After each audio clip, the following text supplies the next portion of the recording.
Continuamos entonces con el descenso de la temperatura de congelación. Como su nombre lo indica, es un hecho experimental que cuando se agrega un soluto a un solvente, la temperatura a la que congela el sistema es menor que la temperatura a la cual congela el solvente puro. O sea, se produce una disminución en la temperatura de congelamiento. Por lo tanto, se puede calcular el descenso de la temperatura de congelamiento como la temperatura de congelamiento del solvente menos la temperatura de congelamiento de la solución. Recuerden que siempre todos los deltas de temperatura son tomados en forma positiva. O sea, siempre el término de mayor valor menos el de menor valor. ¿Por qué se produce este descenso? Recordemos que cuando un líquido solidifica, en esta zona de nuestro gráfico, encontramos que la presión de vapor del líquido es igual a la presión de vapor del sólido. O sea, cuando se produce ese equilibrio dinámico entre ambas fases, tenemos entonces la solidificación o congelamiento. Pero ¿qué pasa? Cuando agregamos un soluto a un solvente, se produce, como hemos visto, un descenso en la presión de vapor.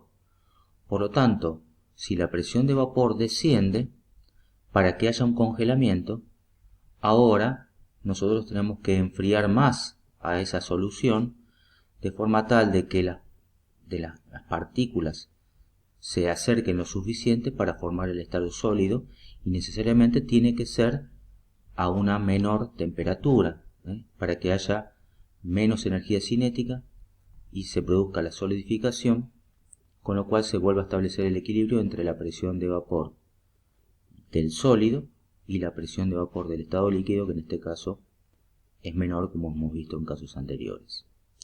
Este descenso que se marca acá siempre está pronunciado, como ven, el mayor menos el menor, ¿no? Temperatura de congelamiento del solvente puro menos temperatura de congelamiento de la solución. De forma similar al aumento de la temperatura de ebullición, el descenso de la temperatura de congelación va a ser directamente proporcional a la molaridad de dicha solución, o sea, a la cantidad de moles de soluto disueltos por cada kilogramo de solvente. El factor o constante de proporcionalidad se llama constante crioscópica y está definida como el descenso que se produce en la temperatura de congelamiento al disolver un mol de soluto por cada 1 kilogramo de solvente. Otra vez hay un factor I, que para nosotros seguimos trabajando con solutos no electrolitos, no produce ningún efecto sobre la temperatura o la variación de temperatura de congelamiento, ¿sí? Ya que para no electrolitos esta I vale 1. Vemos en esta tabla los valores de temperaturas de ebullición y de congelamiento de algunos solventes y sus constantes ebulloscópica y crioscópica. ¿Sí? Para analizar algunos valores podemos ver que la constante ebulloscópica es menor que la constante crioscópica. ¿Esto qué significa? Bueno, en el caso del agua es algo fundamental. ¿Por qué?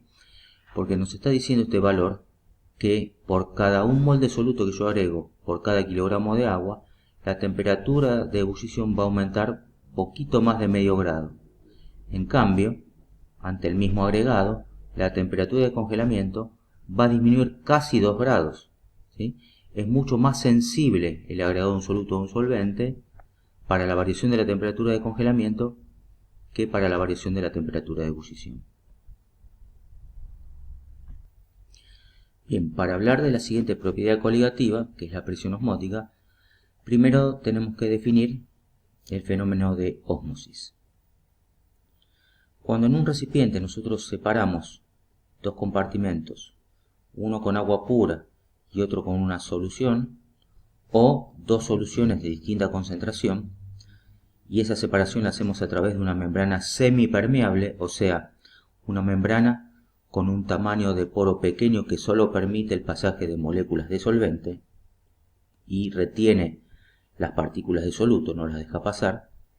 Lo que se observa es que hay una mayor velocidad de pasaje de moléculas del solvente desde el agua pura hacia la solución que de la solución al agua pura. O sea, las moléculas de agua atraviesan esa membrana en ambos sentidos, pero la velocidad con que la hacen de izquierda a derecha es mayor que la velocidad con que la hacen de derecha a izquierda. Esto produce un fenómeno en el cual hay un movimiento neto de moléculas de agua de izquierda a derecha, lo cual hace levantar este émbolo.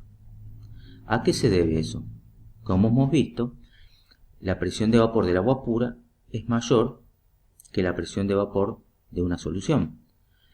Pero, ¿cómo se manifiesta eso? Como la presión de vapor del agua pura es mayor, significa que las moléculas en el estado de vapor están ejerciendo más presión sobre la superficie del líquido que en la solución. Por lo tanto, se produce ese pasaje neto de moléculas. Este es el fenómeno de ósmosis normal.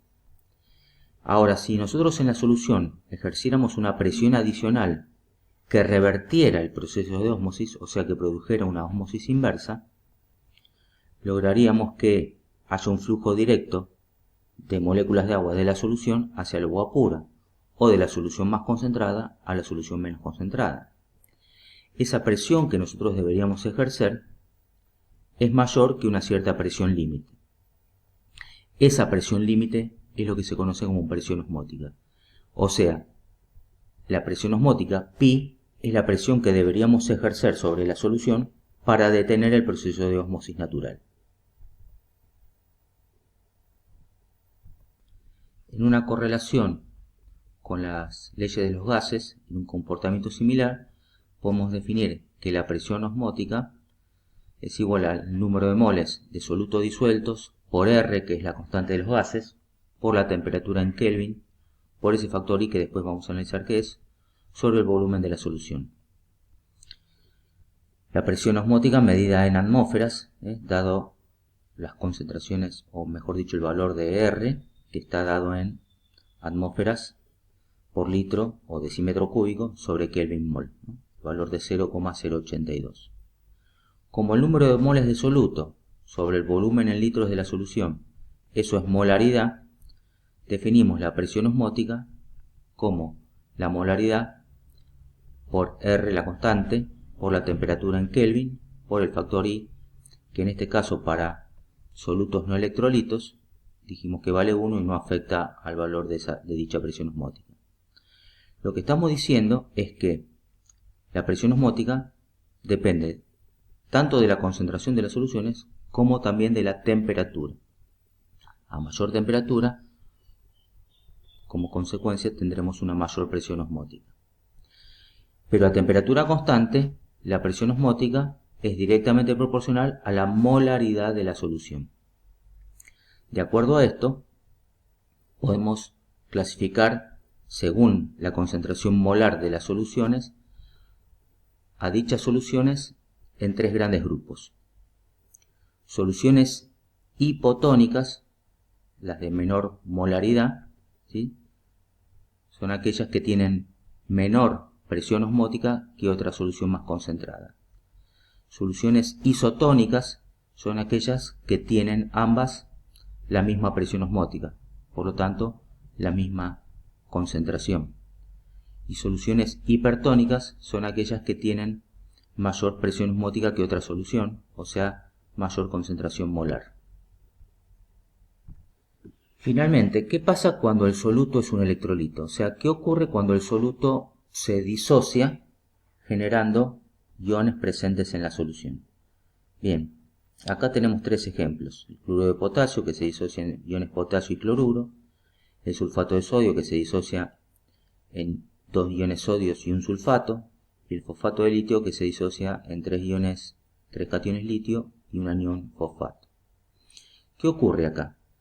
Cuando el soluto es electrolito, considerando electrolitos los ácidos, las bases y las sales, su disolución acuosa produce o genera más cantidad de partículas disueltas, ¿sí?